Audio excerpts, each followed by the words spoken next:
masalahnya sih juga di sini nggak cuma ngomong di satu grup, saya ngomong di 4 grup gitu ya. Saya kan meladeni meladeni banyak orang juga. Kalau ada pengen saya ladeni satu dengan satu satu ya silakan. Nanti saya lepas dulu yang 4 grup yang lainnya begitu ya. Nanti kita baru fokus ya. Oh, kebetulan. Ini juga saya lagi VN dengan Anda sambil berenang. Ya, berenang terus tangan saya yang kiri lagi main badminton sama teman. Jadi santai aja.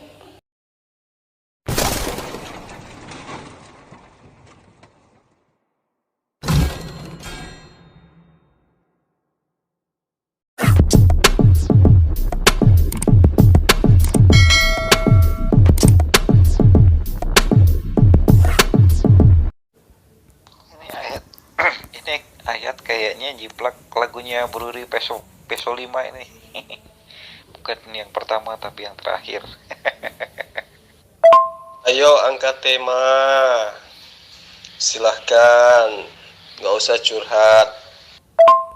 Saya malam ini mau coba mengangkat tema, betulkah Muhammad memiliki keturunan darah dagingnya sendiri?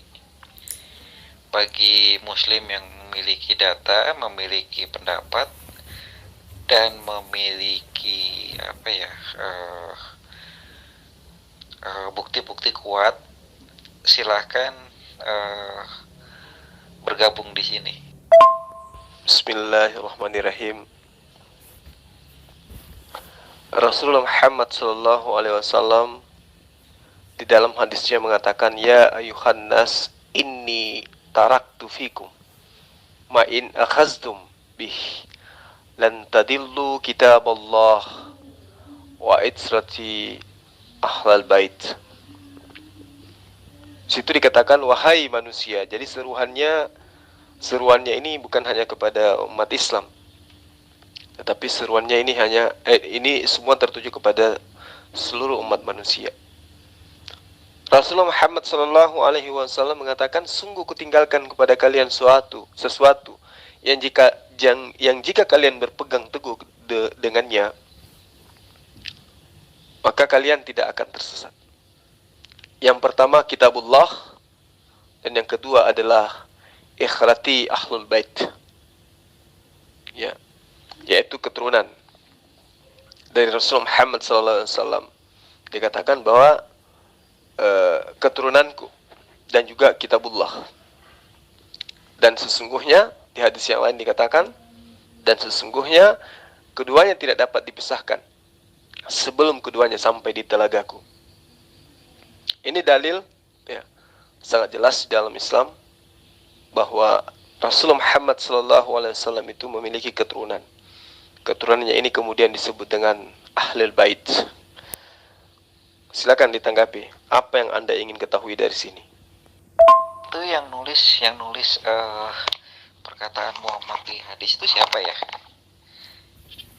Coba sebutkan. Betulkah itu perkataannya itu bisa dipercaya?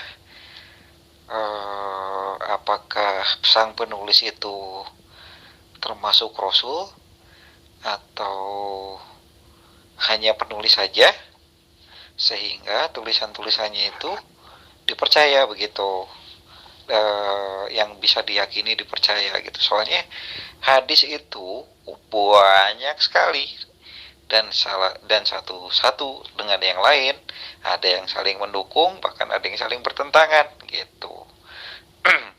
Tergantung siapa yang menulis, dia dari kelompok mana, dari faksi mana, dari sekte mana, sehingga mereka punya pendapat dan versi yang masing-masing berbeda begitu ya.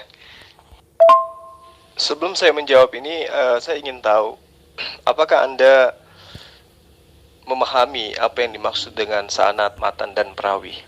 Kalau pemahaman Anda sampai ke sana, ya mungkin kita akan membahas sampai ke sana. Namun yang perlu saudara pahami, ketika kita menerima sebuah hadits, Maka yang perlu dipahami kemudian adalah ketika dia tidak kontradiksi dengan ayat-ayat suci Al-Quran, maka itu dapat dipastikan itu adalah hadis sahih.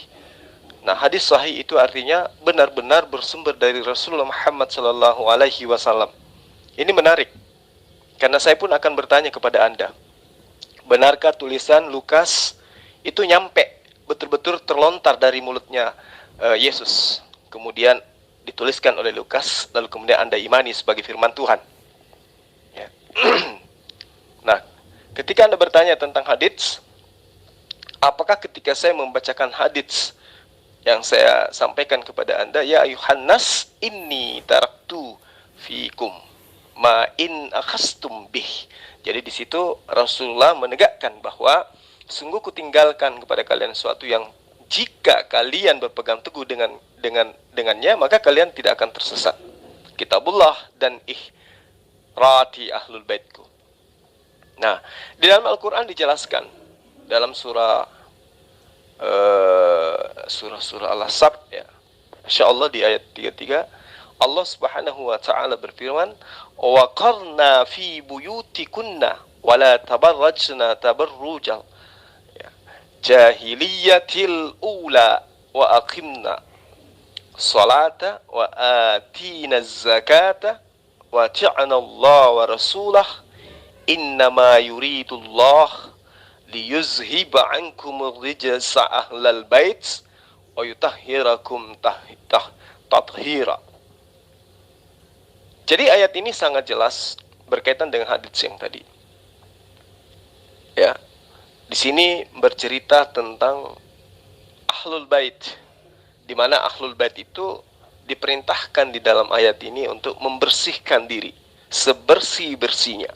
Sehingga dengan adanya kondisi ini kemudian, maka Rasulullah Muhammad SAW menjadikan ahlul bait itu sebagai salah satu pijakan di dalam mendudukkan sebuah hukum yang berkaitan dengan Islam.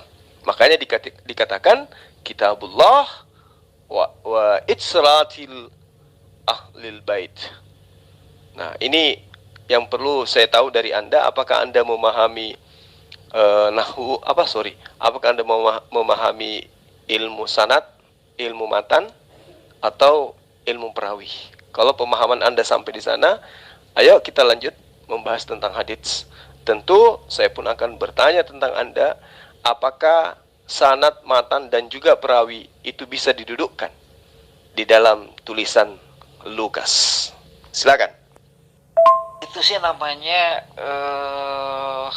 dipilih-pilih, yang menguntungkan diambil, yang nggak tidak menguntungkan disebut doif gitu ya. Situ mah udah penipuan yang sangat luar biasa yang diagung-agungkan oleh kalian gitu. Ya, itu udah jelas, itu sih nggak usah diperdebatkan, itu percuma ya. Yang dipilih-pilih itu yang kira-kira menguntungkan, dibilang itu hadis sahih walaupun nggak hadis sahih gitu ya. Itu udah hal yang biasa, itu tuh perbuatan iblis kayak gitu tuh. Saudara nggak usah nangis duluan, kita bahas saja dulu apa sanad itu, apa matan itu, apa perawi itu, gitu loh, supaya Anda bisa membedakan mana hadits yang dhaif, mana yang sahih, ya, mana yang maudhu, kan gitu. Jangan karena ketakutan Anda saya mau membahas Lukas Anda, kedudukannya, apakah bisa sampai levelnya pada level hadis sahih atau tidak, membuat Anda kemudian nangis dengan mengatakan bahasa yang Anda ungkap barusan. Jadi gini, sahabatku umat terjemahan yang menamai dirinya dengan kadrun, kafir dungu, ya. Gini, ketika Anda mengatakan itu dipilih-pilih, apa pijakan ilmu yang Anda punya sehingga Anda bisa mengatakan seperti itu? Apakah Anda memiliki kemampuan dalam ulumul hadits? Atau Anda memahami tentang ilmu sanad sehingga Anda bisa mengatakan itu? Kalau iya, coba Anda tunjukkan kepada saya Hadits yang dipilih-pilih kaitannya dengan suka tidak suka, yang Anda maksud sesuai dengan irama Anda tadi, dengan hadits yang kami cintai, yang kami suka, yang kami anggap sahih. Itu alasannya apa gitu loh. Kami memilih sebuah hadits karena kata Anda, karena itu bagus, ya, itu mendukung keislaman. Nah, pijakan Anda mengatakan itu apa? Karena ini berbicara mengenai perkataan Rasulullah, perbuatan Rasulullah, dan ini berkaitan dengan kesepakatan Rasulullah. Artinya kita berbicara mengenai apa yang menjadi acuan kebenaran 1400 tahun silam. Kami jelas dalam pemahaman kami terhadap sebuah informasi yang ada pada masa lampau, tentu kami berdasar daripada apa? Satu, pertama, ya, Rasulullah Muhammad SAW itu adalah sebagai narasumber. Kedua, sahabat-sahabatnya yang hidup sesamanya, yang menerima dan mendengarkan apa yang kemudian kami jadikan sebagai informasi. Ya. Ketiga, sahabat ini tentu memiliki murid. Murid ini tentu memiliki murid. Dan murid ini jelas juga memiliki murid. Lalu kemudian sang murid itu menjelaskan tentang dari mana perkataan informasi yang dia dapatkan sampai kepada perawi. Nah sekarang, ketika Anda mengatakan kami milih-milih, pijakan ilmu apa yang Anda gunakan? Nah, sebenarnya saya bisa saja mengatakan bahwa ini adalah cara Anda menutupi ketakutan Anda ketika saya mencoba untuk mendudukkan ilmu sanad terhadap keabsahan cerita karangan Lukas. Ya, Anda harus jujur itu. Nah, namun sebelumnya saya ingin tahu apakah Anda memahami ilmu matan, ilmu hadis, ilmu sanad. Silakan. Udahlah, itu gampang kok dicari, itu sanadnya apa, perawinya apa.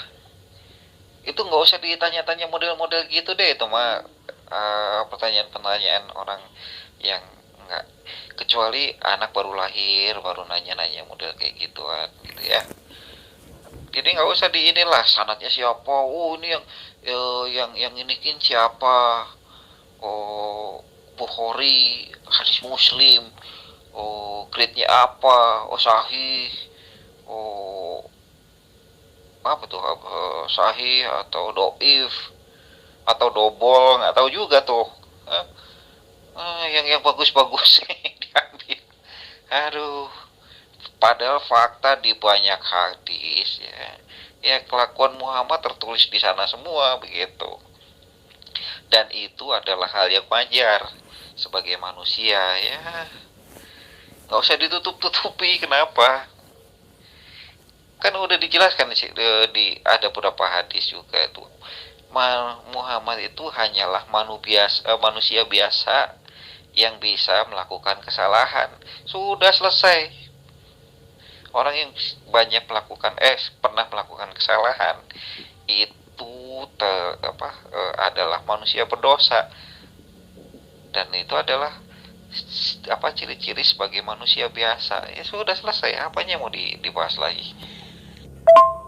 Jadi ketika Anda menutupi ketidakmampuan Anda, ketidakberdayaan Anda melihat kenyataan tentang kitab Anda, jangan kemudian Anda tutupi dengan cara seperti ini. Ya, dengan cara berbicara sesuatu tentang hal-hal yang sifatnya di mana nuansa daripada kalimat Anda itu terlihat nyata bahwa Anda kalah sebelum bertempur. Tadi Anda menantang untuk membahas tentang Ahlul Bait. Adakah? Dan kalau ada, apa buktinya? Nah, ini kita berbicara mengenai hal yang terjadi ribuan tahun silam. Berarti pemberitaannya harus akurat. Itulah. Tidak asal imani saja. Tidak seperti ketika Anda menjadikan buku catatan Lukas itu sebagai sumber kebenaran, asal imani saja. Berbeda dengan hadits. Dalam Islam itu harus dipahami. Hadits itu adalah perbuatan Rasulullah. Hadits itu adalah perkataan Rasulullah. Hadits itu adalah kesepakatan Rasulullah. Jadi apa yang dikatakan, apa yang dilakukan, apa yang disepakati pada masa itu kaitannya dengan agama Islam, harus kemudian benar-benar menjadi sebuah titik sentral dirinya sebagai objek, salah satu satu-satunya sumber daripada apa yang diberitakan oleh para perawi. Nah, untuk itulah kemudian ketika Anda bercerita atau berkata atau ingin tahu tentang Ahlul Bait, keturunan Rasulullah, maka tentu itu tadi yang saya katakan, kita harus kembali kepada masa silam 1400 tahun kurang lebih. Jangankan 1400 tahun silam, berita tentang apa yang tertuang di dalam tahun 2020 saja perlu Anda selidiki. Apakah itu benar adanya? Ya, atau itu hanyalah berita bohong? Karena itulah, alhamdulillah, di dalam ajaran agama Islam ada yang disebut sanad, ada yang disebut matan, ada yang disebut perawi. Ketika Rasulullah berkata, kemudian sahabatnya mendengarkan, lalu sahabatnya menyampaikan kepada tabi'in, lalu tabi'in terputus. Tidak ada penyampaian kepada tabi'ut tabi'in. Tiba-tiba dirawihkan. Sementara antara perawi ini dengan para tabi'in itu jaraknya ratusan tahun. Bagaimana kemudian dia bisa sampai kepada tabi'in, sementara para perawi ini tidak sesaman dia? Karena terputus tabi'it tabi'in, perantara antara perawi dengan tabi'in. Atau tabi'innya terputus, ya, tidak ada tabi'in, sahabat langsung kepada oknum yang disebutkan namanya, di mana nama itu ternyata dia adalah tabi'it tabi'in, tabi'ut tabi'in maksud saya. Jadi sederhananya gini, saya Zulkifli, ya, bertemu dengan Anda, Kadrun. Kemudian Kadrun bertemu dengan murid Anda, ya. Kemudian murid Anda si Fulan ini bertemu lagi dengan muridnya. Taruhlah Anda Kadrun ketemu dengan si A. A punya murid namanya B. B punya murid namanya C. C punya murid namanya D. D ini kemudian bertemu dengan sang penulis. Disebut dengan rawih atau perawih. Nah, ketika si A mengatakan, saya mendengarkan si Kadrun berkata. Tetapi si Kadrun ini tidak pernah mengatakan, saya mendengarkan Zulkifli berkata. Nah, si Kadrun ini beda 100 tahun misalnya, atau 50 tahun dengan saya. Di mana saya hidup di 2021, dia hidupnya di tahun 2200. Berarti antara dia dengan saya ada beberapa generasi. Kalau generasinya ini terputus, tidak sampai kepada Kadrun, kamu, maksud saya, maka pemberitaannya itu cacat. Itulah yang disebut dengan hadis dhaif. Itu yang perlu kamu paham. Jadi di Islam itu ada sanad, ada matan, ada perawi. Paham ya? Berarti sumbernya harus akurat. Misalnya nih, diceritakan, di situ ada Zulkifli. Kemudian Kadrun berkata kepada muridnya bernama si A, bahwa Zulkifli itu pernah berkata seperti ini. Nah, bagaimana caranya untuk membuktikan kebenaran daripada perkataan Kadrun ini? Tentu teman-teman Zulkifli bukan cuma Kadrun. Ada Kadrun, ada Rudi, ada MKC, ada Uti, ya. Nah, semua ini tentu akan memberitakan hal yang sama. Ketika benar-benar ucapan itu bersumber dari sang guru, yaitu Zulkifli. Ya. Tapi kalau cuma dari Kadrun saja yang memberitakan itu, kemudian terputus antara murid, si A tidak ada, loncat ke si B generasi berikutnya, terus si B ada tapi generasi berikutnya terputus, kemudian perawihnya menuliskan, maka kedudukan hadis itu adalah dhaif, bahkan bisa menjadi maudhu. Nah, itu hadis di dalam ajaran agama Islam. Makanya harus ada sanad, matan, perawi. Karena itulah makanya saya tanya, apakah Anda paham tentang kodifikasi hadits? Artinya Anda memahami tentang sanad, tentang matan, tentang perawi, pembagian-pembagiannya dan seterusnya.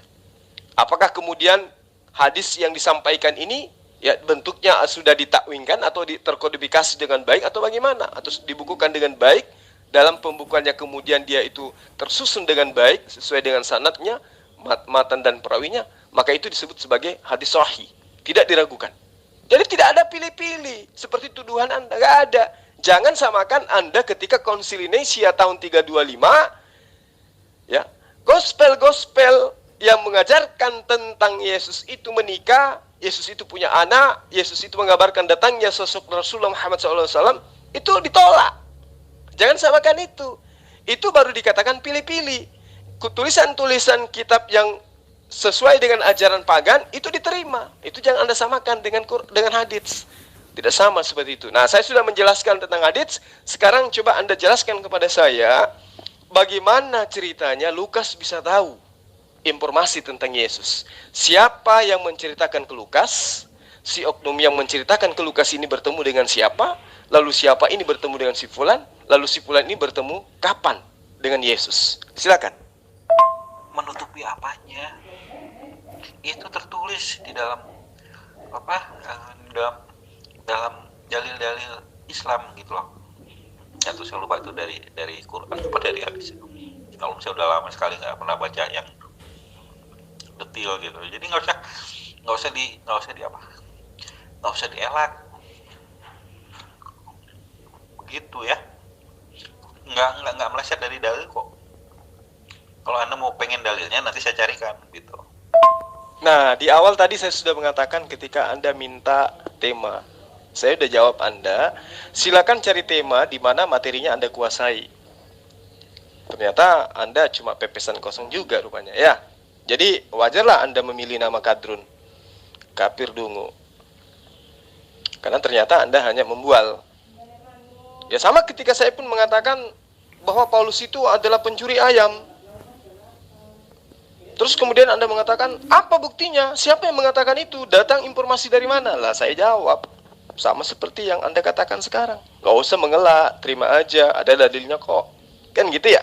Nah sekarang karena Anda tidak menguasai tentang matan sanad hadits, sekarang saya ingin membuktikan kepada Anda ya, bahwa Anda itu juga tidak paham tentang kitab gospel. Anda hanya berdasarkan imani saja, maka Anda memilih nama Anda menjadi Kadrun. Maaf, saya tidak mencela dan bukan maksud untuk menghina. Tapi ini fakta yang sebenarnya. Kebenaran itu harus ditegakkan sepahit apapun. Sekarang saya ingin tanya kepada Anda. Kenapa Anda mengimani tulisan Lukas sementara Lukas tidak pernah bertemu sekalipun dengan Yesus? Jawab. Tadi Anda bilang katanya saya harus ngasih tema yang saya kuasai. Oke deh, kalau seandainya memang gitu ya. Saya mau tanya nih, ya. Quran itu berasal dari wahyu atau firman? Itu aja deh. Itu saya kuasai itu, mau sampai seujung kaki pun saya bisa, ya. Saya tunggu ya. Coba jawab. Kalau seandainya ada firman Tuhan, kasih ayatnya yang mana, berbicara kepada siapa, isinya apa, ya. Oke, secara tidak langsung Anda sudah mengakui bahwa Anda tidak menguasai materi yang tadi. Baik. Sekarang Anda mengatakan Anda menguasai tentang apa yang Anda pertanyakan. Wahyu dan juga firman. Saya ingin tahu, sebelum saya menghabiskan waktu terlalu banyak, ya, air liur yang terlalu banyak, saya menjelaskan bermenit-menit, ternyata Anda rupanya buta juga rupanya. Saya ingin uji dulu, apa firman dan apa wahyu menurut Anda? Silakan. Bukan tidak menguasai, Anda itu ngomongnya apa, ya. Temanya apa, jadi Anda juga tidak bilang tuh harus yang dikuasai yang mana. Kata siapa nggak bisa menguasai? Mau diteruskan coba temanya ulang dari awal. Dari awal ya, yang mau saya bahas yang dibahas tadi apa? Masalahnya sih juga di sini nggak cuma ngomong di satu grup, saya ngomong di 4 grup gitu ya. Saya kan meladeni banyak orang juga. Kalau Anda pengen saya ladeni satu dengan satu ya silakan. Nanti saya lepas dulu yang 4 grup yang lainnya begitu ya. Nanti kita baru fokus ya. Oh kebetulan, ini juga saya lagi VN dengan Anda sambil berenang. Ya, berenang terus tangan saya yang kiri lagi main badminton sama teman. Jadi santai aja. Anda kan bertanya, apakah Al-Quran itu adalah wahyu atau Al-Quran itu adalah firman? Nah, ini saya curiga nih, jangan sampai Anda nggak ngerti apa itu wahyu, apa itu firman. Karena itulah kemudian, sebelum saya menjelaskan apakah Al-Quran itu wahyu, apakah Al-Quran itu firman, saya ingin tahu dulu, Anda ini punya ilmu apa gitu loh. Apa definisi wahyu menurut Anda, dan apa definisi firman menurut Anda? Itu Anda jelaskan dulu, jangan sampai seperti kejadian tadi barusan. Saya menjelaskan panjang lebar, menghabiskan waktu tentang sanad, tentang matan, tentang rawi, kedudukan hadits dan seterusnya. Tapi ketika Anda keok dengan pertanyaan saya, bagaimana kemudian Anda mendudukkan Lukas sebagai orang yang menuliskan tentang firman Tuhan? Apa dasar pijakan Anda mempercayai itu sementara tidak ada satupun keterangan bahwa Lukas pernah bertemu dengan Yesus? Anda kemudian lari materi wahyu lagi nih. Nah, sebelum saya mengupas itu, Anda terangkan dulu kepada saya, apa wahyu menurut Anda? Apa firman menurut Anda? Silakan. Yang kanan lagi ngusap-ngusap bulu kali ya. Kan malam Jumat, gimana sih lo? Cari cara ngeles aja. Serius tuh kalau gue mau ngomong lagi sibuk di berbagai grup. Coba deh tanya sama yang satu grup dengan Anda yang ada saya di sana. Jadi bukan hanya saya lagi ngomong ngeladenin banyak orang, enggak. Saya lagi dari 4 grup itu cari orang yang serius nih siapa. Baru nanti kalau seandainya udah dapat orang yang serius, saya hadapi satu persatu gitu. Face to face. Satu lawan satu begitu. Itu untuk seriusnya. Nah, selama ini cuma sana ditanggepin, sono ditanggepin, bercanda pecindi kan nggak ini ya. Mendingan ya saya ikut grup yang banyak begitu. Nanti kalau udah dapet lawan yang tepat baru diseriusin debatnya. Ya, Anda mau mengaku lagi di 1000 grup juga, apa masalahnya gitu loh. Kualitas kan Anda bisa dilihat di sini. Ya. Gak perlu mengatakan saya ada di 5 grup. Kualitas yang dibutuhkan. Sekarang Anda coba terangkan kepada saya, apa itu wahyu, apa itu firman? Silakan. Lu membantah Quranmu sendiri ya. Yesus itu bukan lahir dari perempuan karena seorang laki-laki. Ya. Itu berarti Anda mengingkari Quranmu sendiri. Jadi nggak lucu. Jadi apa yang mau dibahas? Ada yang melihat si Kadrun nggak? Kok tiba-tiba tenggelam kayak ditelan bumi? Walah, menghujat aja bisanya ya. Tapi ternyata ilmunya nggak ada rupanya. Halah, nggak usah cari alasan lah. Nggak usah cari alasan, udah. Apa yang mau dibahas kan tadi? Yang masalah apa? Yesus lahir dari mana, saudaranya siapa gitu. Udah terusin aja. Apa sih yang mau lu bahas? Kamu kayak orang mabuk. Kan situ tadi yang ngangkat tema. Jangan pura-pura teler lah ya. Kamu yang pilih tema, katanya kamu kuasai. Apakah Al-Quran itu wahyu atau firman? Nah, baru juga ditanya, apa wahyu dan apa firman itu? Kamu udah nangis duluan. Malah kabur duluan. Malah kamu lari ke yang lain. Pura-pura bingung, pura-pura kadron. Ya. Ayolah, kalau memang kamu punya ilmu, hadapi saya. Saya senang dengan orang yang berilmu, bukan penghujat. Ya, silakan. Apa menurut Anda wahyu itu? Dan apa firman itu? Jawab. Grogi, aduh, lu GR banget. GR banget coy, udah lu pengumpul ini aja, besi bekas aja pakai ngomong grogi, aduh, ampun dah. Ustadz kalian ya, udah gua tabokin banyak gitu. Jadi nggak usah sok pede deh. Udah jelasin aja apa yang lu permasalahin. Nanti gue jawab kan gitu. Ya udah jawab apa yang dikuasai, ini jawabannya apa. Saya udah kuasai betul, saya udah yakin betul bahwa di dalam Quran itu tidak ada firman Tuhan satupun yang disampaikan kepada utusannya dalam kurung Muhammad, karena yang dibikin dan diklaim oleh Muhammad itu Quran, bukan yang lain ya. Kamu tambokin pakai apa? Sementara kamu gak ada ilmu. Ini saya membahas hadits, kamu kalang kabut. Sekarang membahas wahyu ya, dan juga firman, Anda loncat sana sini, kabur-kaburan. Kamu punya ilmu apa coba? Ini saya belum membahas tentang kekristenan loh. Kalau sampai saya membahas kekristenan, saya yakin kotoranmu itu keluarnya dari mulut. Ya, gimana?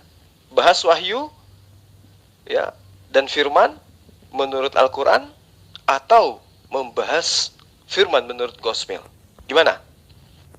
Udah nih, gue lagi udah gue fokusin ke grup ini nih, yang lain-lain gue tinggalin nih. Jadi jangan belaga pilon deh.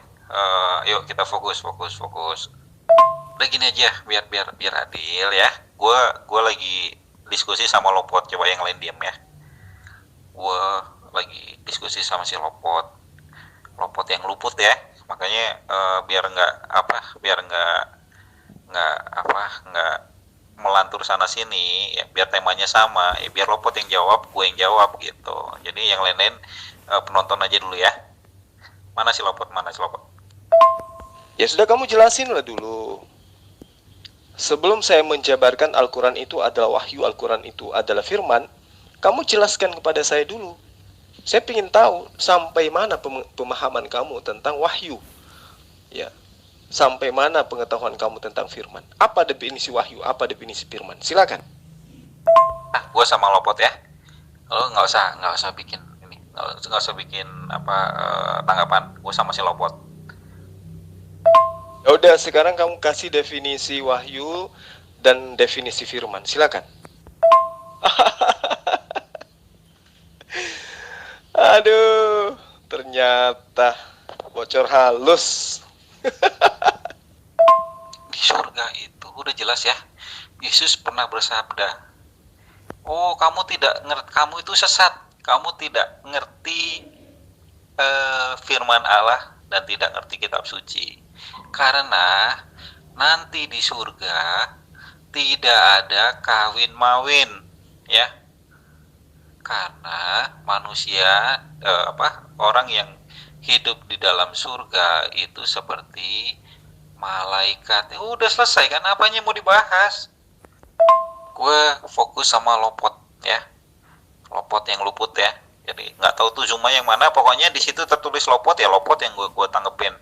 Gue nggak tahu siapa itu orangnya, yang penting di nomor itu tertulis Lopotnya, itu aja yang gue simak. Bagaimana mungkin di surga itu tidak ada kawin mawin? Sementara Yesus di dalam Matius 19 ayat 29 menjanjikan muridnya 100 istri. Kamu bakal mencret dengan materi ini. Ayat mana ayat? Ini gue ngobrol sama Lopot loh, bukan sama lu ya. Lopot mana Lopot? Kalau nggak ada nanti gue tutup nih. Gue mau pindah ke grup yang lain. Ya, Pak Lopot sudah serahkan kepada saya forum ini untuk kemudian menjajal kemampuan penghujat seperti kamu. Ayo fokus kepada saya. Kamu mengatakan ajaran Yesus tidak mengajarkan ada kawin mawin di surga. Lalu buat apa Yesus menjanjikan 100 istri kepada muridnya? Bukan kepada Kristen, tetapi kepada muridnya. Sebab Kristen itu bukan murid Yesus. Kristen itu adalah pentuhan Yesus. Kristen itu adalah ajaran yang tadinya menyembah kepada Zeus, menggantikan Zeus dengan Yesus. Jadi sembahan baru dari makhluk. Oke, kalau Anda mengatakan bahwa Yesus mengajarkan tidak ada kawin mawin, kenapa Yesus menjanjikan 100 istri bagi muridnya? Silakan. Gua sama Lopot ya. Seandainya Lopotnya udah takut ya, udah mau kabur, ya udah saya selesaikan di sini aja. Nanti lu sama yang lain ya. Nggak usah di share-sharein di ini deh. Kecuali lu mau bagi-bagi pulsa sama gua hasilnya ya. Bagi 2 baru nanti ini. Ya udah deh. Gua selesaiin sampai di sini dulu ya. Gua mau pindah ke grup yang lain. Udah nggak mutu. Nggak mutu. Kalau Lopot takut ngadepin gua ya bilang aja. Soalnya gua udah tahu sifatnya si Lopot tuh kayak apa gitu. Udah gayanya gaya kayak si siapa tuh? Ali Masyud. Kayaknya model kayak gitu kan, kayak pernah ini ditabokin sama si apa, Paul Zhang kayak gitu. Jadi kalau seandainya ini daripada dia malu kalah, ya udah mendingan serahin kan ya, pura-pura aja kayak muridnya padahal boro-boro, sama aja murid sama anak, nggak ada bedanya. Pak Lopot itu guru saya. Kamu lawan saya aja dulu. Ya. Atau kamu angkat bendera putih bahwa kamu gak ada ilmu. Tadi bahas hadits, ternyata kau keok. Bahas wahyu dan firman, Anda ternyata nangis. Sekarang Anda, saya tanyai, kalau Yesus tidak menjanjikan adanya kawin mawin di surga, kenapa Yesus menjanjikan 100 istri bagi pengikutnya? Matius 19 ayat 29. Kok kamu curhat? Ya, gak usah curhat. Saya ini ketua MCI Sulsel, juga adalah ketua At-Tauhid wilayah 5 Sulawesi Selatan. Artinya pemahaman saya tentang Al-Quran itu kan yang kamu tahu, yang ingin kamu tahu kan, tentang hadits. Kamu tidak perlu ragukan. Apalagi tentang gospel, saya ahlinya. Nah, kamu memiliki lawan saat sekarang ini adalah lawan yang bisa menjawab semua pertanyaanmu. Hanya saja saya harus mengklarifikasikan kamu itu mendudukkan kamu itu levelmu di mana gitu loh. Murid saya di sini banyak, ya. Dan untuk menjadi seorang murid saya harus uji kemampuan dia sampai mana. Makanya saya tanya sama Anda tadi. Ketika Anda bertanya, apakah Al-Quran itu adalah firman? Apakah Al-Quran itu adalah wahyu? Kembali, supaya Anda memahami apa yang akan saya jelaskan. Saya ingin tahu, pengetahuan Anda tentang wahyu itu seperti apa? Pengetahuan Anda tentang firman itu seperti apa? Tadi Anda di atas banyak mencelah. Mengatakan ini malam Jumat, mengatakan Rasulullah Muhammad SAW itu menerima bukan dari Allah. Bahkan Anda banyak mencelah tentang Ka'bah dan seterusnya. Karena itulah kemudian saya ingin tahu, memang Anda ini penghujat atau memang ada isinya gitu loh. Jadi Anda nggak usah kabur, nggak usah takut, nggak usah lari. Ya. Adapun saya menerangkan siapa saya itu bukan karena ria atau sombong, supaya Anda yakin bahwa Anda berdebat dengan orang yang tepat. Silakan, saya ingin tahu dari Anda apa itu wahyu menurut Anda, apa itu firman menurut Anda. Monggo. Secepat itu kamu nangis kawan, ya.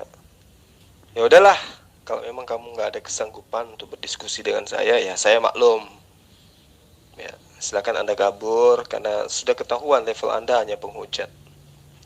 Tapi mohon maaf ya, saya harus jelaskan kepada kamu bahwa nama kamu itu tepat sekali dengan dirimu, Kadrun, kafir dungu, ya. Karena itulah saya mengatakan, kalau tidak mau dikatakan Kadrun, belajar, pahami ajaran Yesus itu dengan benar, ya. Jangan pernah membawa-bawa ajaran Islam, padahal Anda tidak tahu apa-apa tentang Islam. Oke, saudara Kadrun, thank you.